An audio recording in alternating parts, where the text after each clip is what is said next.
Boo. Ooh.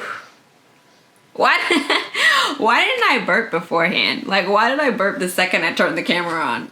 Now I feel like a heathen. Okay. Hey guys, welcome to my channel. I am a mother, so I'm just going to transition my channel from a spiritual advice channel to a spiritual advice as a mother channel. So here we are. So these are 5 things that I don't really need, but I'm glad that I got before I got baby. I feel like there are things that sometimes we assume that we need, especially as a first-time mother.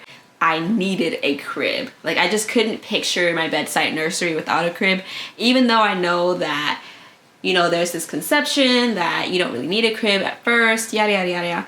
But, and I worked at a daycare, so in my mind, I wasn't going to have what we call a swaddle baby. I was going to have a baby that could sleep on his own. And so, and even my fiance's like family was like, you don't need a crib. But I was like, no, like I need to have a crib. Like, you don't understand. It's not complete without a crib. And I had a dream crib, which is a long story, but I am just so glad that I got that crib. Honestly, he only slept in it the first 2 nights, I think, home. Maybe. I know maybe the first month he slept in his crib. And then I also had one of those changing pads. I had the crib and I had one of those changing pads, like the plastic lined ones that you can put the cover on. And then I had kind of like a boppy, but it was a round pillow with a divot in the center. I had one of those, and he would sleep in either the changing pad or the boppy on the bed beside me, or he would sleep in the crib. And now the crib is kind of like a holding space. He takes his naps in there from time to time, mostly when my fiance is here. When he's not here, I'm like, we'll just nap together, or I just lay him down and nap in my bed. I know that there's safe sleep. I know that there's SIDS. I check on him every 15 minutes and make sure his pathways aren't blocked. And yeah, I'm making sure you're alive and breathing and well and doing good, okay? And you are. I irritate him here and there. Not so much anymore, but I used to irritate him here and there just to make sure he would wake up and go back to sleep, so that he would wake up whenever he was done sleeping. Crib, worth it.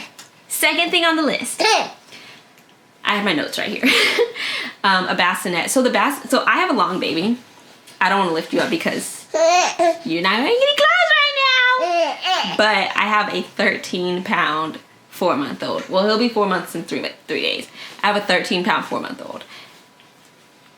You pooping? It's okay. I'm pooping. Yeah. So, I got my bassinet used off of Facebook Marketplace. It's actually for sale now because he's getting too big. Yeah.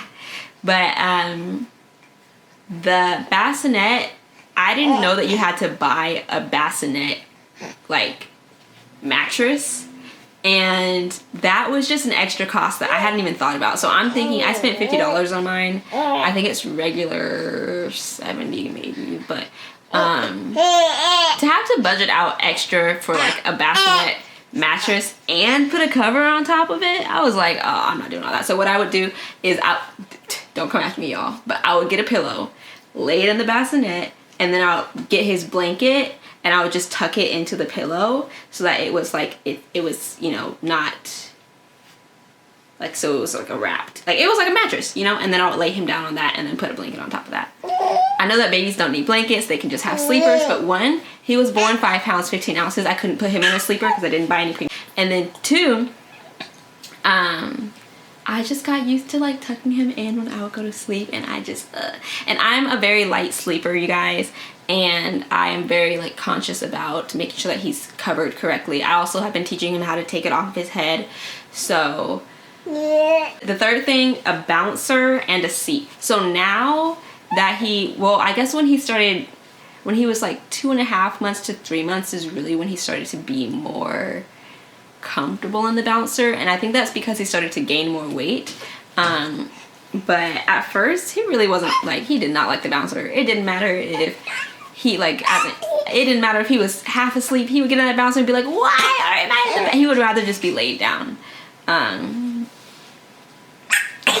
he did not care about that bouncer. Like the chair he was too small for, which I know. I was just excited about the chair. But the bouncer and the chair are two things that I'm not gonna say that I didn't need because I use them a lot now, but for a newborn really isn't necessary. I'm still glad that I asked for it though, because they're costly, especially the one that I was given.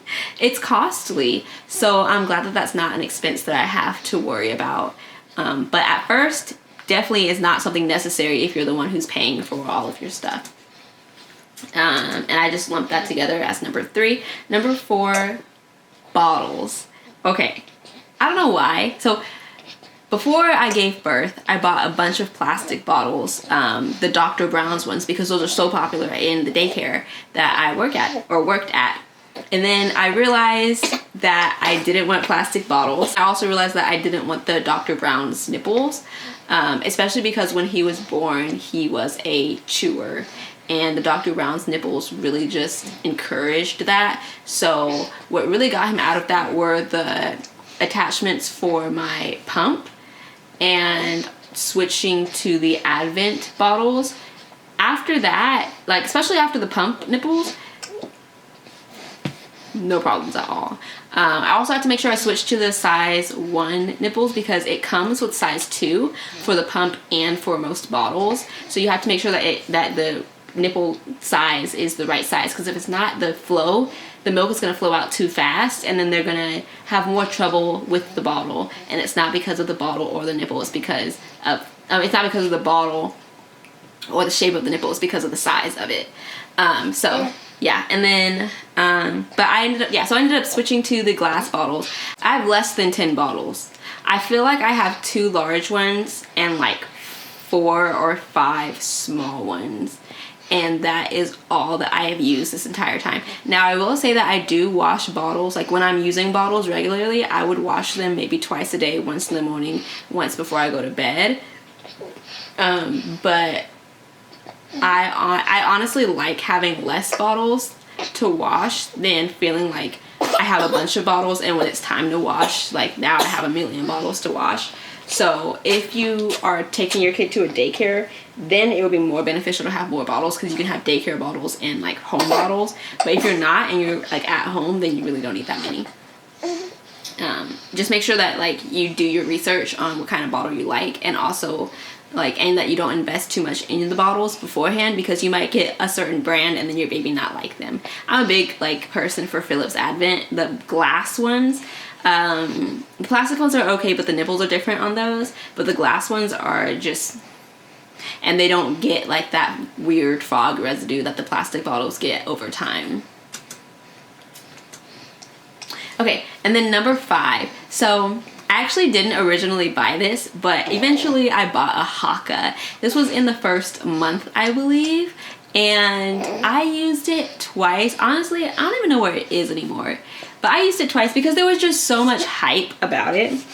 But just having my pump and having I have these, I don't know what brand they are, but I have the collection cups, so that if I do start leaking and I don't leak as bad anymore, but if I do start leaking and I want to collect, I don't leak as bad anymore, and that's because I breastfeed primarily right now. I'm in the process of switching him back to the half and half bottles, back to almost full formula bottles here and there, because I'm trying to go back to work. But right now I'm full breastfeeding, so I don't really leak because he's always, pulling. But when I was leaking bad, I would do the collection cups, and those save they collect so much milk. I don't think you realize how much you leak when you're leaking, but they save so much milk. But yeah, so those are, I didn't really like the Haakaa. And then it can also lead to mastitis. If you do want to hear more about 5 things, honestly, I'll probably do a part 2 of it, but 5 things that nobody talks about when they talk about breastfeeding, 5 things that nobody tells you. Unless you have just a great lactation consultant, then I'm going to be posting a video soon. Once I post it, it'll be linked up below, up top, or in the description. Oh, and then I'm also going to be doing a video tips for making your baby registry, because I was super overwhelmed when I first made mine, so I do want to make a video on that. Bye!